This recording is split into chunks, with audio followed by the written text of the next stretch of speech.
জানা তেরি রমণী আমার নবী নন্দিনী, জানা তেরি রমণী আমার নবী নন্দিনী। কেমন ছিলেন তিনি, কেমন ছিলেন তিনি, শুনুন তাহার কাহিনী। জানা তেরি রমণী আমার নবী নন্দিনী, জানা তেরি রমণী আমার নবী নন্দিনী। কেমন কেমন ছিলেন তিনি, কেমন ছিলেন তিনি, শুনুন তাহার কাহিনী। জানা তেরি রমণী আমার নবী নন্দিনী, জানা তেরি রমণী আমার নবী নন্দিনী। আল্লাহ রাসূলের বেটি ফাতেমা তিনি কেমন ছিলেন, আর আমাদের ঘরের হাইব্রিড ফাতেমা তারা একটু কেমন মন দিয়ে শুনবেন। আমাদের মাগুলোর নাম রেখেছে শখ করে ফাতেমা, কি নাম রেখেছে? ফাতেমা নাম রেখেছে, কিন্তু সেই আল্লাহ রসুলের বেটি ফাতেমা হযরত আলীর সঙ্গে কোনোদিন ঝগড়া হয়নি বাপ। হ্যাঁ, আর আমাদের ঘরের ফাতেমা মা নাম রেখেছে শখ করে ফাতেমা। হ্যাঁ, সেই ফাতেমা শ্বশুর বাড়ি গিয়ে স্বামীর সাথে 3 টাইম ঝগড়া হচ্ছে, আর শাশুড়ির মাথাতে কবার চিবাচ্ছে তার ঠিক নেই। সকালবেলা উঠে যদি শাশুড়ির মুখ দেখে বলে এমন অলক্ষণের মুখ দেখেছি সারাদিনের যাত্রা বন্ধ হয়ে গেছে, বলে না বাপ? এরকম হয় না? হ্যাঁ, তবে এদিকের ভাবিরা খুব ভালো, যা খায় শাশুড়ির গলা জড়িয়ে শাশুড়ির গালে তুলে দিয়ে খাওয়ায়, এরা খুব ভালো। বলছে দেখুন, দুবেলা দুমুঠো ঘরে খাবার ছিল না, দুবেলা দুমুঠো ঘরে খাবার ছিল না, তবুও সংসারে, তবুও সংসারে কেমন সুখ দেখো না, তবুও সংসারে কেমন সুখ দেখো না।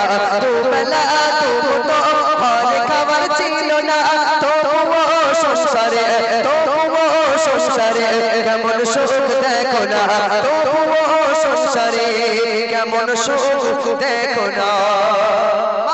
সংসারে দুবেলা দুমুঠো ঠিক মতো খাওয়া হতো না, তবুও মা ফাতেমার সঙ্গে হযরতে আলীর কোনোদিন ঝামেলা হয়নি, ঝগড়া হয়নি।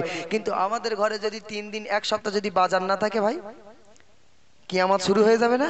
হ্যাঁ, এক সপ্তাহ যদি বাজার না থাকে আমাদের ঘরে, আমাদের ভাবিগুলো কি করবে? 1 সপ্তাহ পরে যদি একেবারে বাজারে গিয়েছে, ভাবি আমার বলে যে চলে, এই দেখো 1 সপ্তাহ তো একেবারে শুধু মধু বাজার করে আনো, কিছু আনো না, আজকে বাজারে যাচ্ছ অন্তত একটু মাছ নাইলে গোস্ত নিয়ে আসো। ভাইজান বাজার থেকে পয়সা তো নেই, ভাইজান বাজার থেকে বাড়ি আসার সময় শুধু কচু নিয়ে এসছে। কি নিয়ে এসছে সোনা? এই জোরে বলো কি? হ্যাঁ, কচু নিয়ে এসছে। এখন ভাবির হাতে ব্যাগটা দিয়েছে, ভাবি খুলে দেখছে কচু, বলে সর্বনাশ, মাথায় দুকুরে বাস পড়েছে। বলে সারা দিবি 1 সপ্তাহ পরে কচু নিয়ে এসছো, ঘরে ঢোকো, তোমার মাথা চিবিয়ে খাবো, তারপর ভাত রান্না করবো, তার আগে রান্না করবো না। তো এদিকের ভাবিরা বলো খুব ভালো, আপনারা যেন রাগ করবেন না, যা বলছি আমাদের গ্রামের কথা বলছি, মন দিয়ে শুনুন। জরাজির নৌকা থাকতো টাগার পরনে, জরাজির নৌকা থাকতো টাগার পরনে, তবুও মা ফাতেমা, তবুও মা ফাতেমা চলতো না পর্দা বিনে, তবুও মা ফাতেমা চলতো না পর্দা বিনে।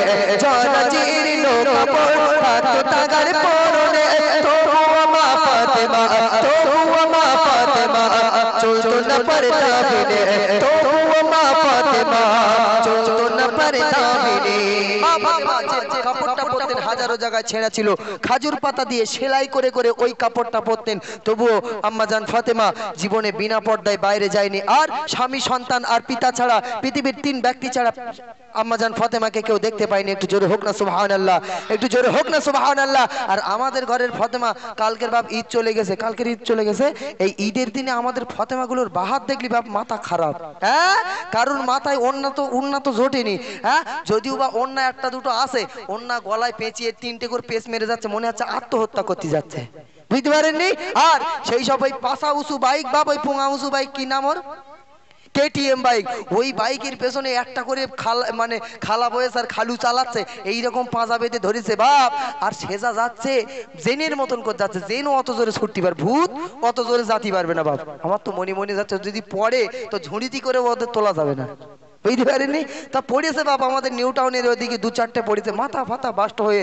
আমার এক বন্ধু পড়েছে, ছবি পাঠিয়েছে, মাল চিত হয়ে পড়ে রয়েছে, বুঝতে পারেননি? হ্যাঁ হ্যাঁ, মাল চিত হয়ে পড়ে রয়েছে, মাথা টাথা বাস্ট হয়ে একেবারে আল্লাহর কাছে চলে গেছে সে, বুঝতে পারেনি? খবরদার যুবক ভাই, জীবন গেলে জীবন আর পাওয়া যায় না। বলছে দেখুন, খোদার ভয়ে,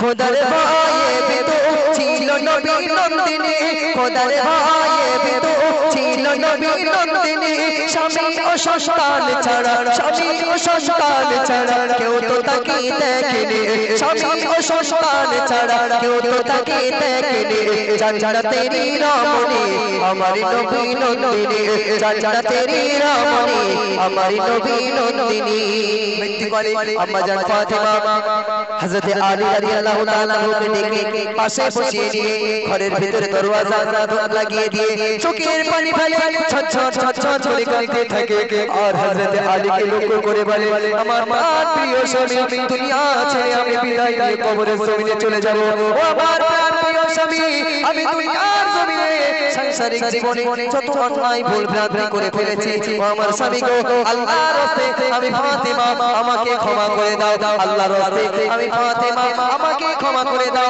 আমার যখন দাফন কাফন করবে আমার রাতের অন্ধকারে দাফন কাফন করবে আমি যখন আমার যখন মৃত্যু হয়ে যাবে রাতের অন্ধকারে আমার জানাজার ব্যবস্থাটা করবে ওই জানাজাতে কোনো আলোর ব্যবস্থা করবে না ও প্রাণ প্রিয় স্বামী আমার জানাজাতে পৃথিবীর কোনো মানুষকে খবর দেওয়ার দরকার নেই কারণ আমি ফাতেমা দুনিয়ার জমিনে আমার হায়াতে জিন্দেগিতে যতদিন আল্লাহ আমাকে বাঁচিয়ে রেখেছে আমার চেহারা আমার সন্তান ছাড়া আমার স্বামী ছাড়া আমার পিতা ছাড়া আমি ফাতেমা আমার চেহারা পৃথিবীর কোনো মানুষ দেখতে পাই না আমার মরার পরে আমার লাশটা দেখে কেউ যেন অনুভব না করতে পারে আমি ফাতেমা মোটা ছিলাম না হালকা ছিলাম না লম্বা ছিলাম না খাটো ছিলাম আমি ফাতেমা কেমন ছিলাম পৃথিবীর কোনো মানুষ যেন আমার লাশটা কেউ যেন না দেখতে পায় আমি ফাতেমা আম্মা জান ফাতেমা এতটা পর্দা করে দুনিয়ার জমিন থেকে কবরের জমিনে চলে গিয়েছে তবেই তো আম্মা জান জান্নাতের রমণী হয়েছে তবেই তো আম্মা জান ফাতেমা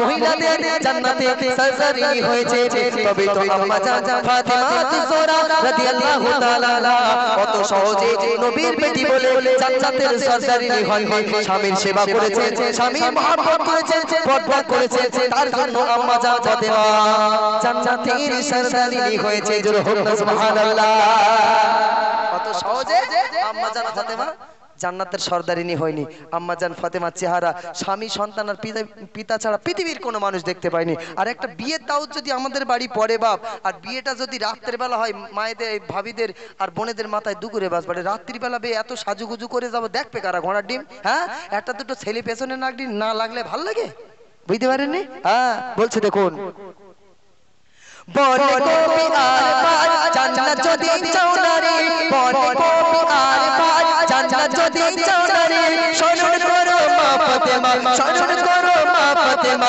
কেমন ছিল সংসারে স্মরণ করো মা ফাতেমা কেমন ছিল সংসারে জান্নাতেরি রমণী আমার নবী নন্দিনী জান্নাতেরি রমণী আমার নবী নন্দিনী জান্নাতেরি রমণী আমার নবী নন্দিনী